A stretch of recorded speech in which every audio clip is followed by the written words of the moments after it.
Hello students, welcome back to my YouTube channel Braino Science. I am back with another video which is the third part of crop production and management. But before starting the video, I would like to request you to subscribe my YouTube channel Braino Science and yes, don't forget to press the bell icon जिससे आप मेरी एक भी आने वाली video को miss न कर पाएं। जैसा कि मैंने आपको बताया कि ये क्रॉप प्रोडक्शन एंड मैनेजमेंट का थर्ड पार्ट है।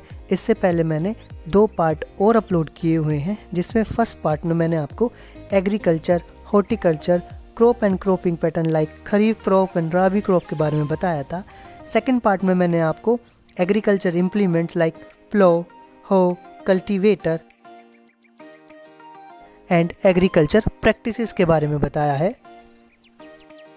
सेकेंड पार्ट में हम preparation of soil, selection and sowing of seed पहले ही पढ़ चुके हैं।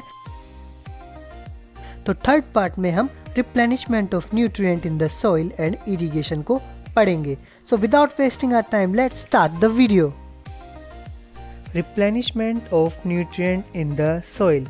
Soil supplies mineral nutrient to the crop, कि सॉइल से ही मिनरल न्यूट्रिएंट सप्लाई होते हैं हमारी क्रॉप में। These nutrients are essential for the growth of plants, और यही न्यूट्रिएंट्स एसेंशियल होते हैं हमारी प्लांट ग्रोथ के लिए।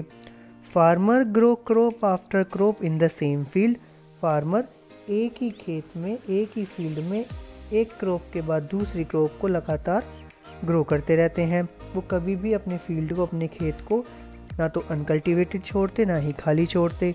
तो continuous growing of crop make the soil poor in the certain nutrient, कि कंटिन्यूस ग्रोथ से क्रॉप की और प्लांट्स की हमारा जो खेत है, हमारा जो फील्ड है, उसमें कुछ न्यूट्रिएंट्स की कमी आने लगती है। So the soil nutrient should be replenishment from time to time. इसीलिए कि सॉइल के जो न्यूट्रिएंट हैं हमें उनकी भरपाई करनी चाहिए टाइम टू टाइम, जिससे जो हमारा न्यूट्रिएंट का लेवल है वो हाई रहे। हमारी जो सॉइल है उसमें न्यूट्रिएंट का लेवल हमेशा इनरिच रहे, ज़्यादा रहे, और हमारी प्लांट ग्रोथ अच्छे से हो। हम उसको या तो नेचुरली कर सकते हैं या फिर एडिशन ऑफ उसमें हम मिला सकते हैं सॉइल के अंदर, या तो मैन्योर या फिर fertilisers. Now we discuss about natural method to restore soil fertility, कि वो नेचुरल मेथड जिनसे हम अपनी सॉइल की फर्टिलिटी को स्टोर कर सकते हैं। Number 1 is फैलोइंग।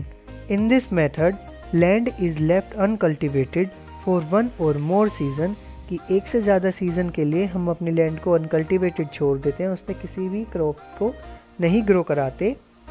The fallow land regain the nutrient by the decomposition of remains of plant and animal, कि जो हमारी फैलो लैंड होती है वो अपने न्यूट्रिएंट को फिर से रीगेन कर लेती है बाय द डिकम्पोजिशन ऑफ, किसके डिकम्पोजिशन से?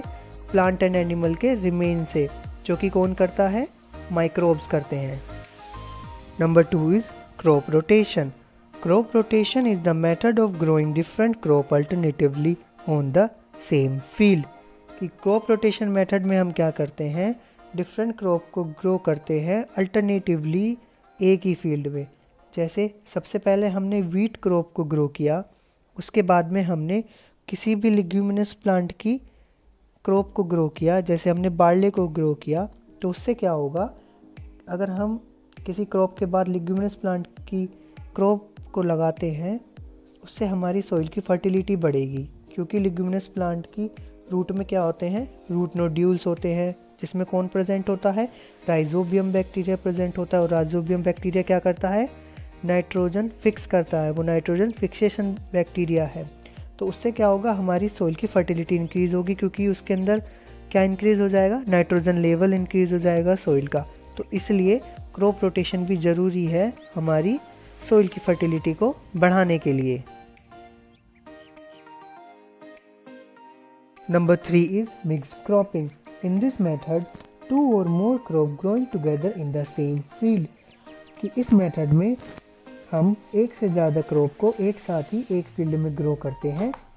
The crop are selected such that the nutrient requirement of one crop is fulfilled by other, और हम क्रॉप को इस तरह से सेलेक्ट करते हैं कि एक क्रॉप दूसरी क्रॉप की न्यूट्रिएंट रिक्वायरमेंट को फुलफिल कर दे। Example pea, soybean, and cereal crops like wheat or rice can be grown together in the same field.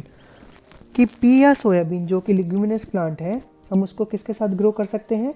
Cereal crops like wheat और राइस, यानी व्हीट और राइस के साथ में हम पी और सोयाबीन को क्रॉप करेंगे। उससे क्या होगा, हमारा जो सोइल होगी उसकी फर्टिलिटी कम नहीं होगी, उसकी फर्टिलिटी रिस्टोर ही होगी, क्योंकि लिग्यूमिनस प्लांट में क्या होते हैं, रूट नोड्यूल्स होते हैं और उसमें राइजोबियम बैक्टीरिया प्रेजेंट होता है। राइजोबियम बैक्टीरिया क्या करता है, नाइट्रोजन फिक्स करता है। उससे क्या होता है, हमारे सोइल के अंदर नाइट्रोजन की लेवल बढ़ेगी।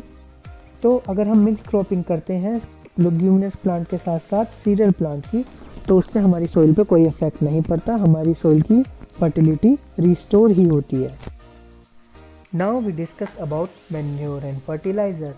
The use of manure and fertilizer is called manuring. कि मैन्योर एंड फर्टिलाइजर के यूज को हम क्या कहते हैं? मैन्योरिंग कहते हैं। Number 1 is manure. Manure is an organic substance obtain from the decomposition of plant and animal waste. कि प्लांट एंड एनिमल वेस्ट के डिकम्पोजिशन से जो ऑर्गेनिक सब्सटेंस बनता है उसको हम क्या कहते हैं? मैन्योर कहते हैं। सो ए is compost. Compost is prepared by the decomposition of farm and domestic organic waste materials like animal excreta, fecal matter of human beings, weed, dry leaves, etc. in a compost pit. The process of producing compost is called composting. कि compost कैसे prepare होता है? compost pit के अंदर prepare होता है। कैसे prepare होता है? by the decomposition of farm and domestic organic waste material. Farm के वेस्ट मटेरियल से या फिर डोमेस्टिक ऑर्गेनिक वेस्ट मटेरियल से, जैसे कि animal excreta, faecal matter of human beings, weeds, dry leaf etcetera से। और कंपोस्टिंग के बनने के प्रोसेस को हम क्या कहते हैं? Composting. Is green manure. Some crop like sun hemp और sesbania are grown in field before sowing the seed. कि सीड को सो करने से पहले, सीड को ग्रो करने से पहले हम क्या करते हैं? सम क्रॉप जैसे कि सन हेम्प और सस्बेनिया को ग्रो कर देते हैं फील्ड के अंदर, और जब उनकी सीडलिंग यंग होती है हम उनको सोइल के अंदर ही प्लाउड कर देते हैं।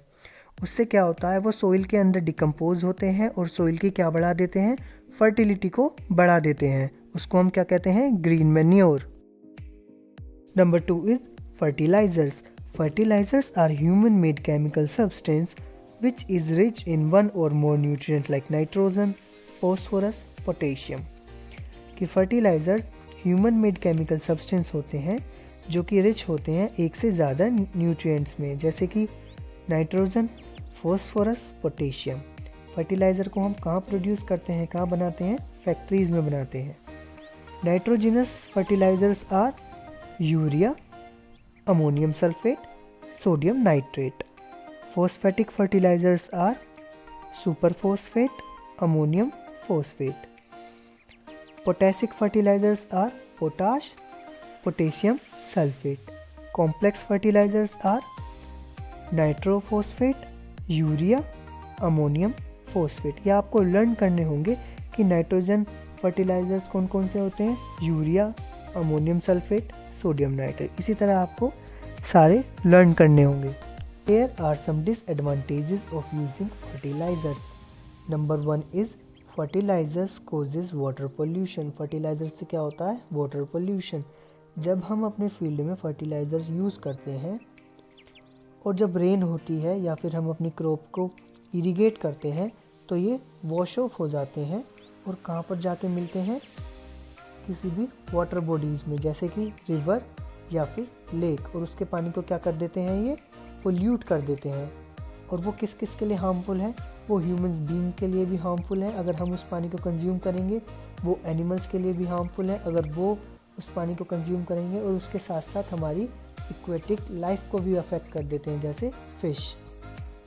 Number 2 is they are non biodegradable, thus also causes soil pollution. ये सॉइल पोल्यूशन भी करते हैं क्योंकि जो फर्टिलाइजर्स होते हैं वो नॉन बायोडिग्रेडेबल सब्सटेंस होते हैं।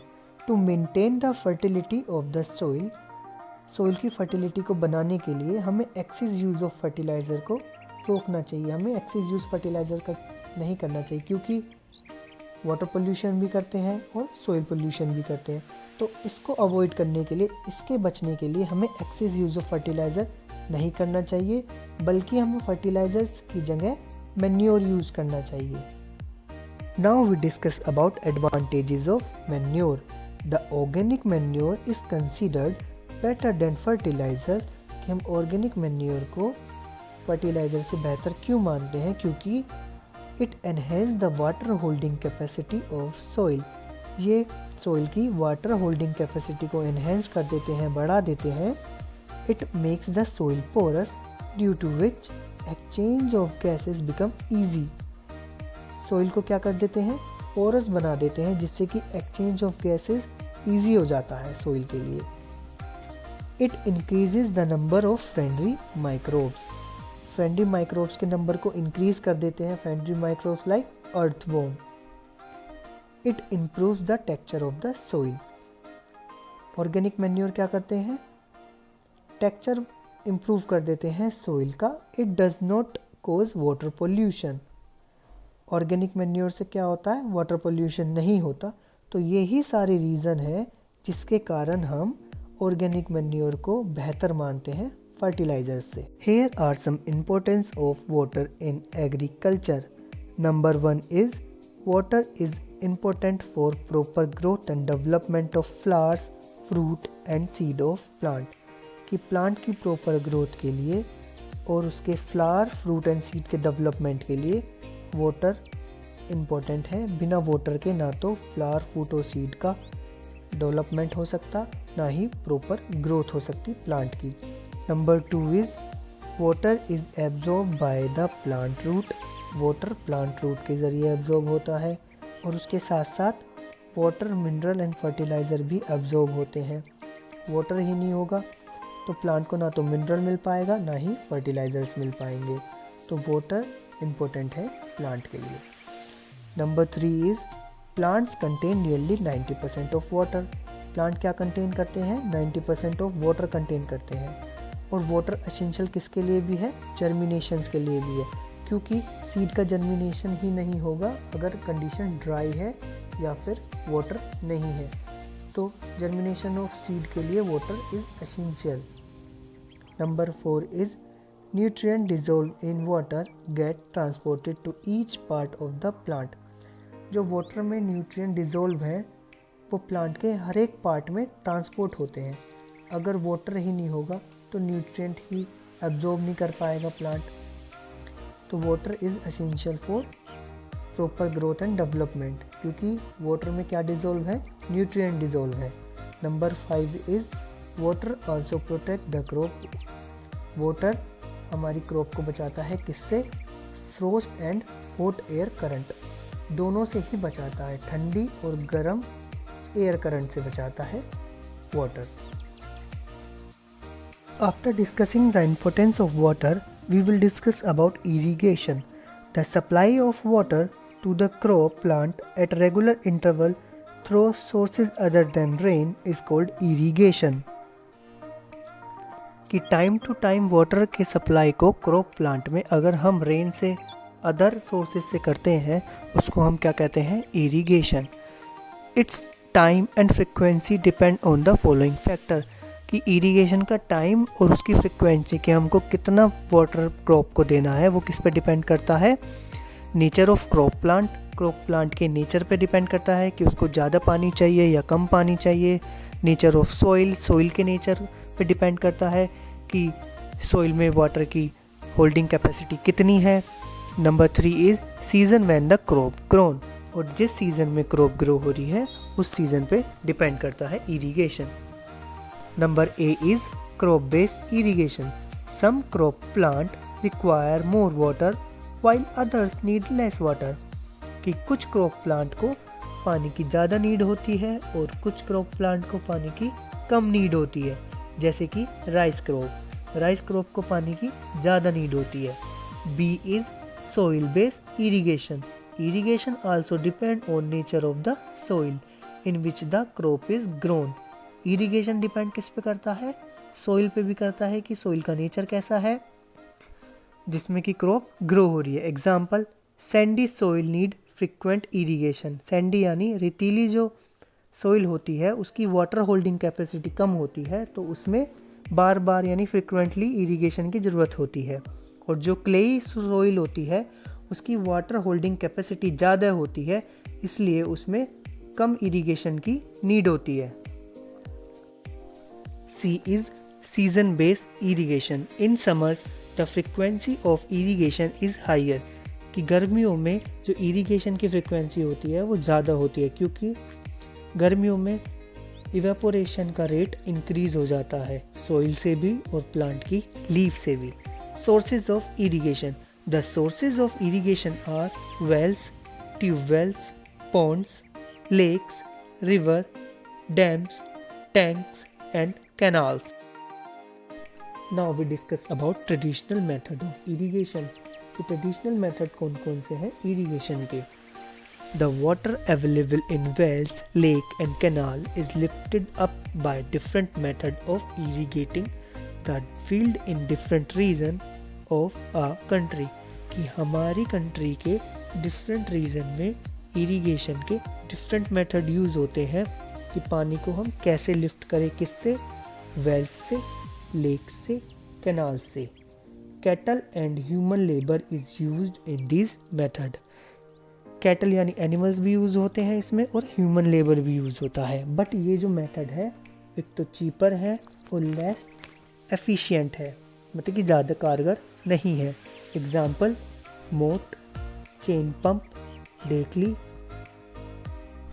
Now we discuss about modern method of irrigation. Number 1 is drip system. In this system holes in pipes allow water to fall drop by drop just at the position of root। कि इस system में pipe के अंदर के whole जो होते हैं वो वाटर को ड्रॉप बाय ड्रॉप फॉल करते हैं, गिराते हैं बिल्कुल रूट की पोजीशन पे, जिससे पानी बिल्कुल भी वेस्ट नहीं होता। It is a boon in regions where less water is available. ये उन जगहों के लिए वरदान है ये मेथड जहाँ पे पानी की अवेलेबिलिटी कम है। This system also save water loss due to evaporation. Evaporation के थ्रू जो वाटर लॉस होता है इस सिस्टम से वो भी कम होता है। Number 2 is sprinkle system. In sprinkle system water is spread on the plant using sprinkles. कि वाटर जो होता है वो उसको स्प्रे करते हैं प्लांट के ऊपर यूजिंग स्प्रिंकल्स की हेल्प से। The perpendicular pipe having rotating nozzles. जो परपेंडिकुलर पाइप लगे होते हैं सोइल में उसके ऊपर क्या होता है, एक रोटेटिंग नोजल होता है उसके टॉप पर, जिसको हम क्या कहते हैं, sprinkles.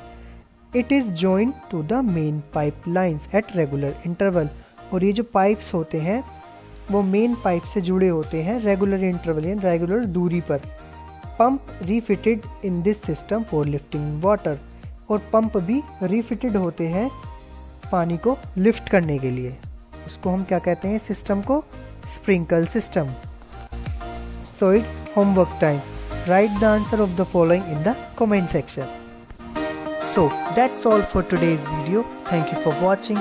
See you in the next lecture. You can also follow me on Instagram, Facebook, Twitter. Links are in description box. This is your faculty Mrityunjay Vasis signing off. Till then, stay home, stay safe. Bye bye. Take care.